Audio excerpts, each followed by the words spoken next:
Okay, now, divorce is not a topic that most people want to dive into, but unfortunately it is a reality for many couples, and so is the collateral damage that can come from it. Today, Vince Davis is going to help us minimize that if you find yourself dealing with this situation. Vince, thank you so much for sitting down with me.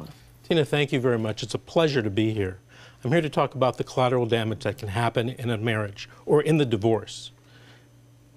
I've been an attorney for over 30 years. I've represented thousands of people in divorces, and I've seen tens of thousands of children be affected by the divorce process. And families are just, they're just torn apart. Yeah. When people get divorced, they bring in an attorney. And when an attorney gets involved, there's going to be war. And that's an unfortunate thing. Yeah. There are people that can be hurt during this entire process. Yep. And those people suffer as much, or if not more, than the husband and wife going through the divorce. And sometimes it's hard to see through the forest when you're going through it. So I'm glad we're talking about kind of like this collateral damage as we're putting it. Let's talk and kind of dive a little bit more into the kids and how it affects them. Well, kids are sometimes used as pawns in the divorce battle. One parent uses it to hurt the other parent emotionally, psychologically, and it works. But the unfortunate part is the child is damaged. And that damage, they're finding out, extends far out into their lifetime. As a matter of fact, there was a recent study where they found that 40% of the children from a divorced family end up getting divorced themselves later in life. Interesting. So there's only one way to really combat that, and that's to put the child in counseling, and for the parents to each go into counseling themselves, sometimes conjoint as a family, to make sure that the damage to the child is minimized. And that's what we're talking about today, is that minimizing of that. And I know kids are kind of right in the thick of things, but even friends can be a part of that collateral damage. Yeah. One of the jokes that I hear all the time about divorces is who's going to get the friends? Yep, I've heard that before. Right? And, it's an unfortunate thing because sometimes people, the husband or the wife, make sure that their friends cut themselves off from the other spouse. And that's unfortunate because sometimes those relationships are very, very important.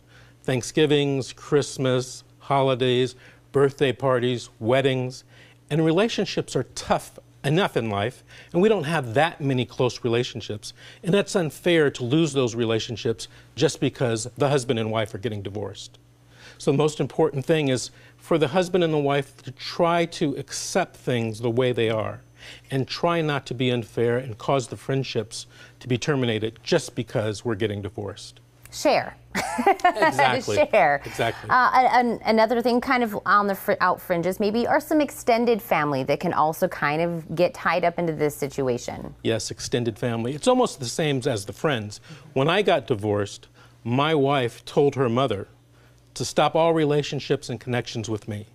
Now, I was the son my mother-in-law never had. Yeah. And we had a very close relationship. And over the years, I can see that it has affected her, and honestly, it has affected me to lose that relationship, such a close relationship. We had been married 20 years. So out of all of this, it's kind of good to maybe take a step back, realize, what you're doing, what you're saying, the lasting effects of all of this, like we're saying, minimizing that for everybody in the future. But what is maybe your best advice to somebody? My best advice is to accept. Accept people for the way they are. You couldn't be married, and it is what it is, but accept them and accept the relationships that they have with their children, their family, and their friends. I was recently, a few years ago, involved with a divorce, and it was a very bitter battle. Every time we went to court, it was a knockdown, drag-out fight, even over the goldfish. Oh. This couple spent probably a total of $500,000 in legal fees. And then through the process of the divorce and this ugly battle, they started accepting each other. After the divorce was final, about 3 months, I got an invitation to the wedding and a request to be the best man.